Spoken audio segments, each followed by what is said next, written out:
I'm Lucille Semino. I'm the founder of Sound Inspirations Music Therapy, a private practice doing music therapy in Northeast Ohio. I work primarily with older adults, children on the autism spectrum, and adults with developmental disabilities. Because I was definitely burned out. I had heard the term burnout and didn't really know what it meant, but was under a lot of stress and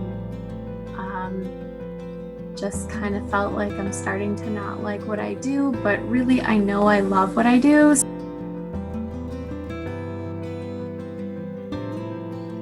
Learn how to take care of myself and what small things I could do on a daily basis that supported me, that I didn't realize were even necessary or would make that big of an impact.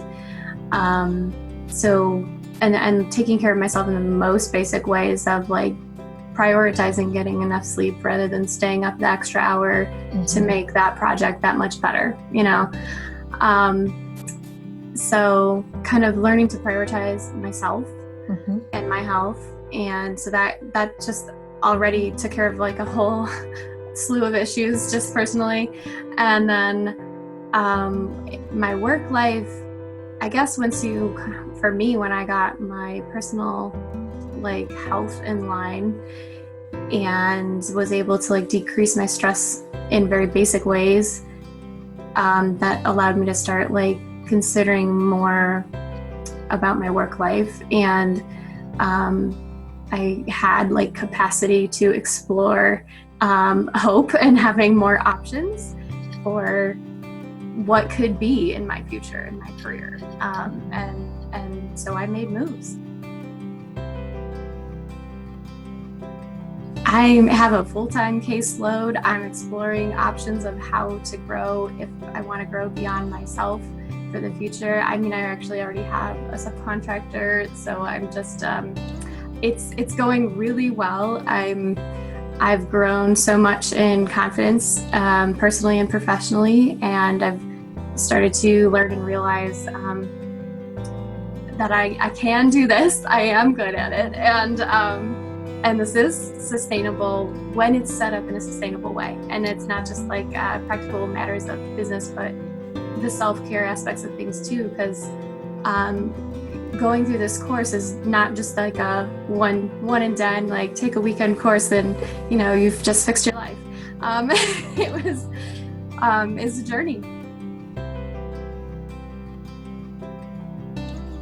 I was so glad I had the course because I remember like wedding planning stress having to coincide with starting my business. One of my big goals too, like they've definitely changed over the years, but like I remember at one point, like my primary self-care goal was like not just it's always kind of been a work-life balance, but specifically in terms of like enjoying the wedding planning and enjoying starting a business instead of them both feeling like a stressor and like work and a time that I'm just trying to get through. I really wanted to overall be more present in my life, and so I wanted to be able to enjoy my wedding day, but knowing my typical personality, like before ever being introduced to this course, I was always a look ahead type of person, and I was worried that I'm gonna end up thinking of all those small details and who's supposed to be where and when, and is everything happening as it should, rather than just enjoying my role of getting married. So I saw a large capacity for that, and I did not want that to be the way my day went, and it wasn't.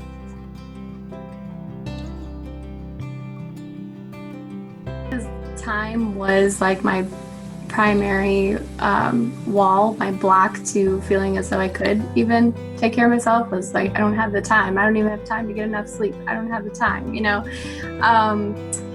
but it was kind of like, if you want something bad enough, you will make time for it. And I knew I was at that point of I need this bad enough. I will make time for it.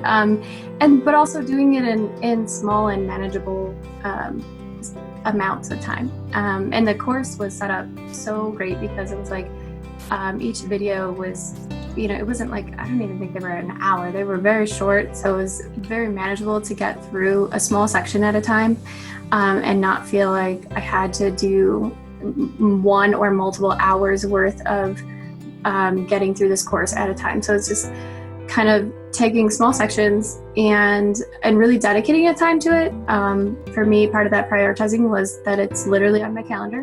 And in the video wasn't even the most of that. The most of that was like me thinking through about the information I received and maybe doing a worksheet or really applying it to my own life and just taking that time to think that through and apply it to myself and make that real for me and not just like a podcast I heard in the car.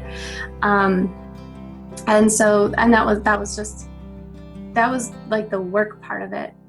But taking it in small little amounts, like it was doable.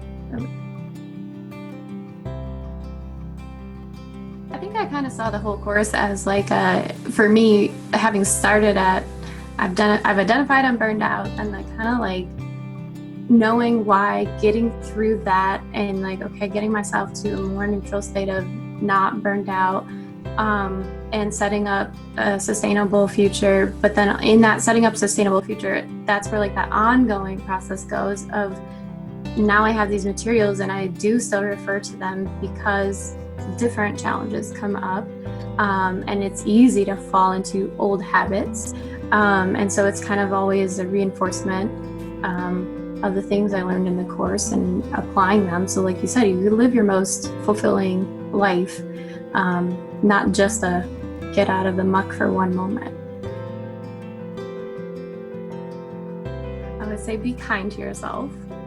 And that is something that when I first heard, I had a hard time accepting, like, what the H do you mean be kind to yourself? I don't have time for that. Like, it was just I don't know what you mean by that. That doesn't mean anything to me right now.